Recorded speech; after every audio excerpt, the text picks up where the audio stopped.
နောက်ပြီးတော့ကျွန်တော်တို့ရဲ့ရှင်နေတို့ပြန်လဲသုံးသပ်တဲ့ခါမှာမြန်မာပြည်လွတ်လပ်ရေးနဲ့အတူပေါက်ဖွားလာတော့ပြည်တွင်းစစ်တို့ပြောကြတယ်။အောက်ပြည်အောက်ရမှာစစ်ပွဲတွေဖြစ်နေတဲ့အချိန်မှာကျွန်တော်တို့ဒီကချင်ပြည်နယ်ကြီးမှာဒီဆက်ချနေထိုင်နိုင်ခဲ့ကြပါတယ်။အဲ့ဒါဘာကြောင့်လဲ။ကချင်ပြည်နယ်ဖြစ်ပေါ်လာစဉ်အခါတုန်းကလူကြီးတွေစိုးရိမ်ခဲ့ကြတယ်။ကျွန်တော်တို့ချမ်းနေရဒီမှာလူများစုကချင်ကလူနည်းစုအဲ့ကကြတော့လူများစုကိုလူနည်းစုကအုပ်ချုပ်လာရင်အိန္ဒိယကက်စပီးယားလိုများဖြစ်လာမလား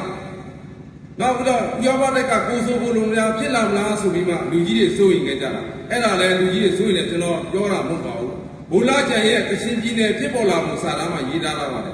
လူကြီးတွေကဘာကြောင့်စိုးရိမ်ကြတာလဲလူမျိုးစုတစ်စုကပြဿနာကြီးကြီးမားမားဖြစ်လာပြီဆိုရင်တို့ဘယ်လိုဖြစ်ရှင်းရမလဲဆိုတာခေါင်းခေခဲ့ကြတယ်အဲ့ဒါလည်းဒီစာတမ်းမှာရေးထားခဲ့တာဒါပေမဲ့မကြည့်ခဲ့ဘူး10နှစ်ကြာလို့မကြည့်တဲ့အခါကျတော့လူကြီးတွေစိတ်အေးရတယ်ဆိုကြောင်းရေးခဲ့တာကျွန်တော်တို့ဘာကြောင့်အခုနောက်ပိုင်းကချင်တိုင်းသားတွေနဲ့ညီကိုကချင်တိုင်းသားတွေနဲ့ကျွန်တော်တို့ချမ်းနေရဘာကြောင့်စိမ့်လာကြတာလဲဆိုတာလေးပြန်လဲပြောလို့ပါလေကျွန်တော်တို့အတိတ်ကနိုင်ငံရေးကိုတင်ကားစားယူလို့ပါKIAပေါ်လာပြီးနောက်ပိုင်းမှာလူမျိုးစုပြဿနာတွေပေါ်လာအဓိကတော့လက်နက်ကင်နေတောင်းကြလာတဲ့ခါကျတော့ကျွန်တော်တို့ဖိနှိပ်လာတဲ့ခါကျတော့ကျွန်တော်သွန်းလာမှုကြိုးစားတယ်ဒါတော့လူရဲ့ဓမ္မတာပဲကိုယ်ဖိနှိပ်လာရင်သွန်းလာရမှာပဲဘုံကမှာတော့အဲ့လိုသွန်းလာမှုကြိုးစားရင်နဲ့လူမျိုးစုနှစ်စုကြားထဲမှာပြဿနာဆိုတာဖြစ်လာတာဖြစ်ပါတယ်ကျွန်တော်တို့ရခိုင်တုန်းကချစ်ခင်နေထိုင်ခဲ့ကြပါတယ်ကချင်နဲ့ကျွန်တော်တို့ချမ်းနီတွေရခွဲခြားလို့မရပါဘူးညီကိုတွေပါကျွန်တော်တို့ချမ်းနီတွေကညီရမှနေတဲ့နေရာလုတ်ကန်းကိုအေးစစ်လုတ်ကင်စားတော့ပါကချင်တွေကတောင်ပေါ်မှာနေတယ်တောင်ရလုပ်ငန်းနဲ့အသက်ငွေရကြောင်းလုပ်တယ်အဲ့ဒီကချင်ပြည်နယ်ပင်းမြတ်အချိန်လုံးကကျွန်တော်တို့လူကြီးတွေဘိုးကျော်အောင်ဆောင်ကိုတောင်းပန်ခဲ့တဲ့စကားလေးတစ်ခုရှိပါတယ်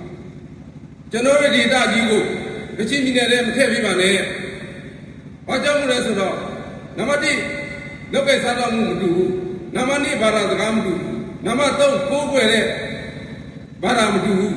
တို့အတွက်ကြောင့်မို့အဲ့ဒါကိုတပေါင်းနဲ့မထားပြီးဖို့မေတ္တာရခံတောင်းပန်ခဲ့ကြတယ်ဒါပေမဲ့ဗမာနိုင်ငံရေးခေါင်းဆောင်တွေက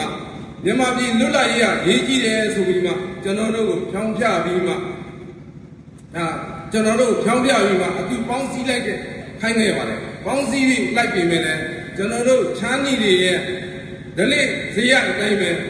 ဘယ်သူပဲတက်ငါတို့မင်းမယ်အေးစစ်နေရရင်တော်ပြီဆိုမှကိုယ်လေရချောင်းချောင်းနဲ့အေးစစ်လုတ်ကဲစားတောင်းနေကြတာဒါပေမဲ့လည်းနေလို့မရခဲ့ဘူးဆိုတာယနေ့တက်တွေ့ပါပဲဒါကြောင့်မို့ကျွန်တော်တို့ဒီအနေနဲ့ညီကိုချင်းစိတ်ဓာတ်မျိုးနဲ့မွေးကြမယ်ဆိုရင်တော့လက်နက်ကင်ပြဿနာကချုပ်ငိမ့်မှဖြစ်မှာဒီလက်နက်ကင်ပြဿနာကလူမျိုးစုလူစုကြားထဲမှာ